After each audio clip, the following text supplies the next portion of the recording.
De luto riguroso, María Antonia vuelve a la casa en la que su hija Nadia fue asesinada. Tenía entonces 24 años y 3 hijos, 3 menores que vieron cómo su padre y su tío presuntamente la golpeaban y mataban. Después simularon un suicidio. 7 años después del crimen, el padre está huido y el tío, este hombre, fue condenado a 42 años de prisión, aunque posteriormente un juez lo dejó en libertad. Hoy incluso se atreve a volver al lugar del crimen y no le importa que le graben las cámaras de televisión española.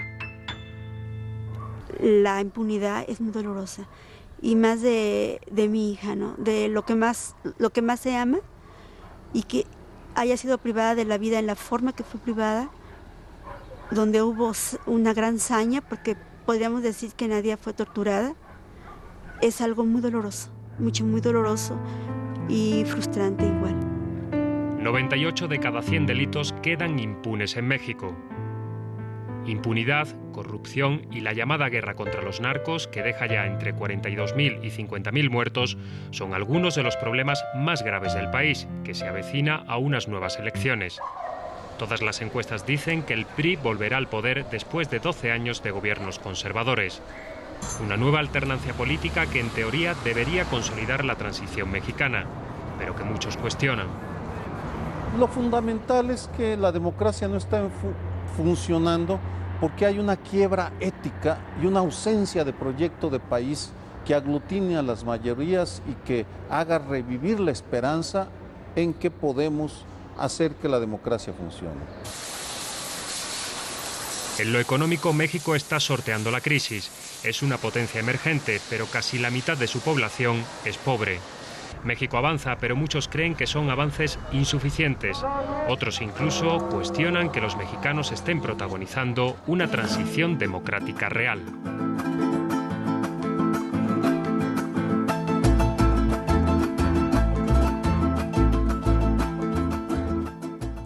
Aquí vivió durante 6 años, en esta pobre casa.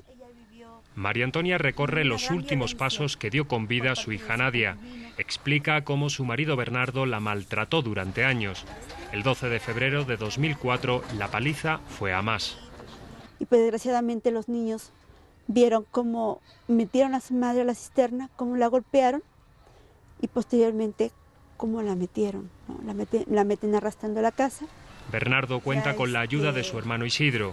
Los dos, según la familia de Nadia, deciden ahorcar a la joven en el baño y manipulan las pruebas para que parezca un suicidio. Desde el primer momento se suceden las irregularidades de forenses, peritos y autoridades. Él cínicamente se habla con el perito en criminalística, que es el que le digo que olvida la soga, olvida hacer una recabación de evidencias. Hablan entre ellos y yo lo que alcanzo a escuchar es que le dice el perito: no te preocupes, todo va a estar bien. Es la ayuda, dice María Antonia, que reciben Bernardo y su hermano de políticos muy influyentes.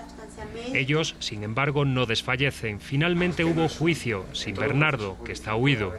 A Isidro le condenaron a 42 años, pero recurrió y sorprendentemente quedó libre.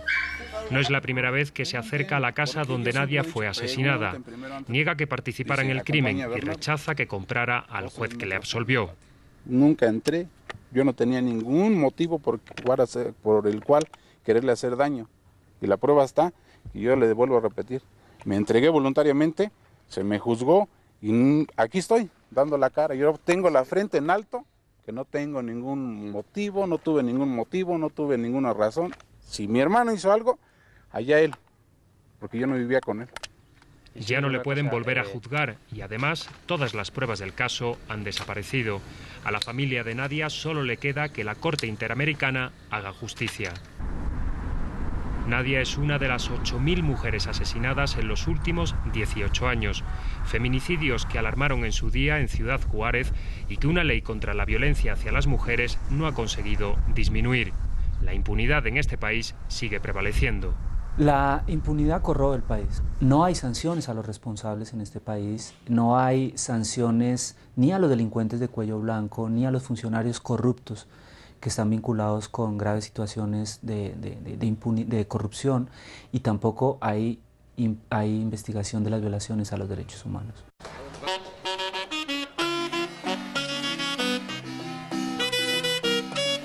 La marimba ameniza los días a los veracruzanos. Bañada por las aguas del Golfo, Veracruz fue siempre puerta de entrada para conquistadores, exiliados y también maleantes. A simple vista no se aprecia, pero desde hace meses los nuevos maleantes, los narcotraficantes, se hacen notar. Antes podría salir a las 8 y todavía había movimiento, ahorita ya el movimiento ya no es tanto como años anteriores, ¿no? Hasta 4 cárteles pelean para controlar el tránsito de drogas hacia Estados Unidos. En menos de un mes, entre septiembre y octubre, se contabilizaron casi 100 asesinatos. Esta glorieta de los voladores de Papantla se ha convertido en ejemplo de cómo los grupos criminales actúan muchas veces con total impunidad en México. A finales de septiembre arrojaron aquí los cuerpos de 35 personas. Lo hicieron a plena luz del día en esta zona que es de las más ricas y más transitadas de la turística Veracruz. El gobierno desplegó entonces el dispositivo Veracruz Seguro, que puso al ejército en las calles. Despliegue similar al que hay en otras zonas del país. Se me hace muy buen el dispositivo, claro, por seguridad de los que vivimos por estos rumbos, ¿no? ¿Qué le parece este tipo de controles? Sin comentarios. Sin comentarios, Sin comentarios. Si es por seguridad, adelante. El gobierno dice que su estrategia funciona y tira de cifras. En 3 semanas ha detenido a más de 250 criminales en Veracruz. El presidente Felipe Calderón cree que combatir a los narcos es fundamental y desde que llegó al gobierno en 2006 ha hecho bandera de esta política. Hay que enfrentar a los criminales y hay que enfrentarlos con toda la fuerza de la ley y con toda la fuerza del Estado. Y por eso quienes amenazan la vida, el patrimonio de las familias, tienen que sentir el peso de la autoridad protegiendo los derechos de las personas a quienes amenazan. El problema es que muchas veces las fuerzas de seguridad están a las órdenes de los propios narcos. Otros no creen que la solución pase por una mayor militarización. Las cifras hablan de entre 42.000 y 50.000 muertos desde que Calderón declaró la llamada guerra contra los narcos, a los que hay que sumar decenas de miles de desaparecidos. Buena parte del Estado está fracturado por el propio crimen organizado y es un desastre nacional.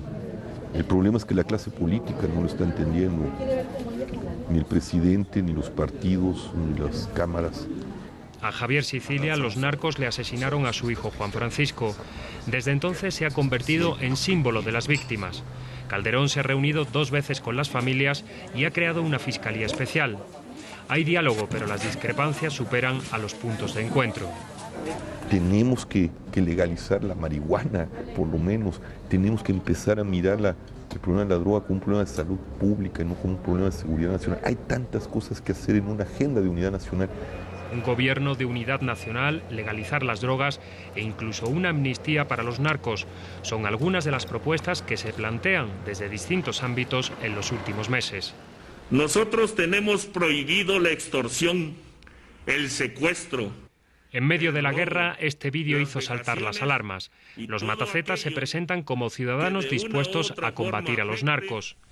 ¿Hay paramilitares en México? El gobierno lo niega, dice que son más de lo mismo, otro grupo de criminales.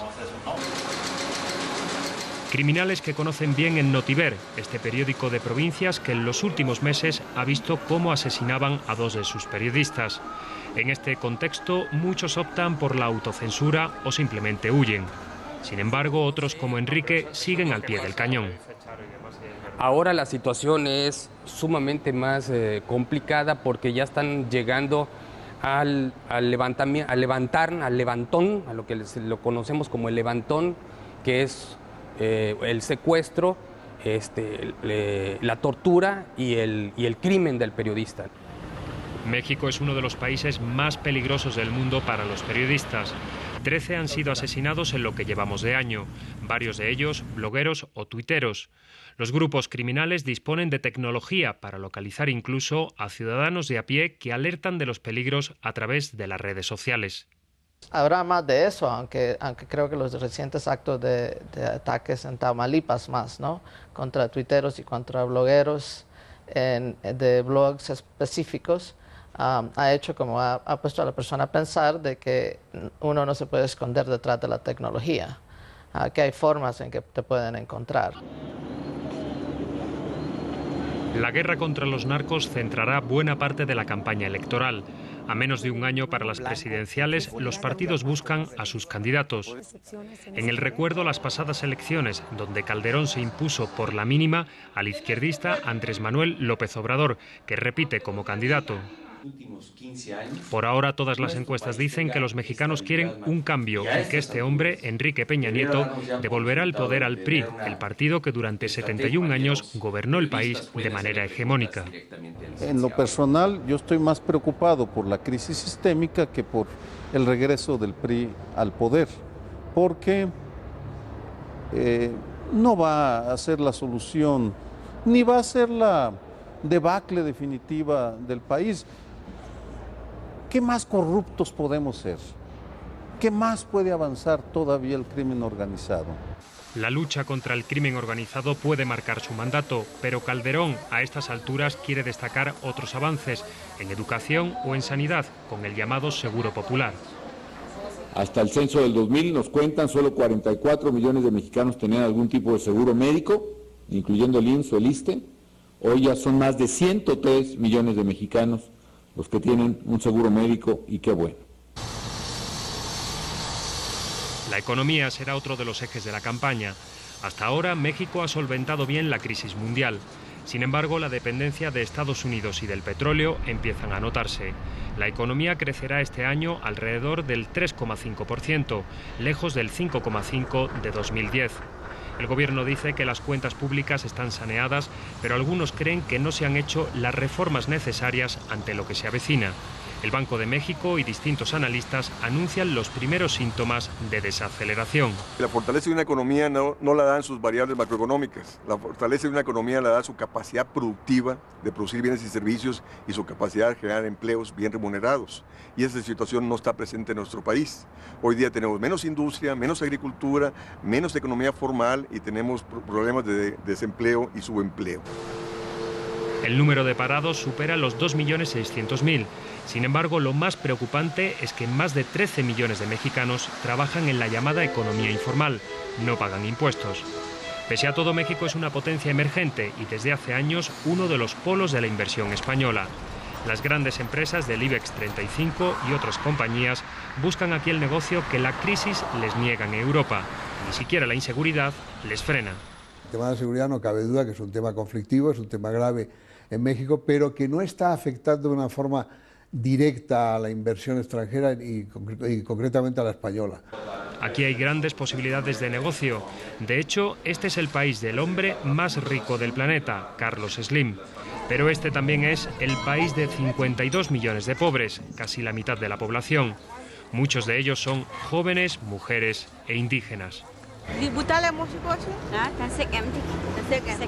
Hablan tzotzil, una de las 22 lenguas indígenas que perduran en México.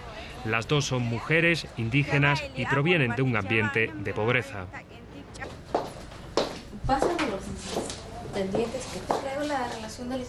Mujer, indígena y pobre, tres techos de cristal que María Gertrudis ha conseguido romper. A sus 27 años, esta abogada se ha convertido en la primera diputada indígena del Congreso de Chiapas. Reconoce que no ha sido fácil. Pues que a veces somos un poquito discriminadas, de que a veces somos analfabetas, no hablamos el español o no sabemos leer ni escribir, pues, pero hoy en día ha cambiado mucho. Antes de diputada fue fiscal de Mujeres y Familia. A su despacho siguen llegando muchos casos de discriminación. Antes las mujeres tenían ese miedo, tenían una bajoestima muy baja, pues no tenían ese valor de ir a presentar una denuncia o ese valor de participar en una asamblea. María Gertrudis es desafortunadamente una excepción en un país donde el racismo y el machismo siguen muy presentes. Un país donde lo negativo, lo oscuro, sin embargo, no desalienta a la mayoría. Yo soy mexicano y siempre voy a hacer estar aquí en mi país, México, hasta el último. ¿para qué nos espantamos, no? Tal vez el día de mañana no sabemos ni cómo vamos a terminar, bien o mal. Pues hay que seguir. Seguir el camino para completar una transición que permita a 112 millones de mexicanos conseguir una sociedad más justa, con menos violencia. En definitiva, alcanzar una vida mejor.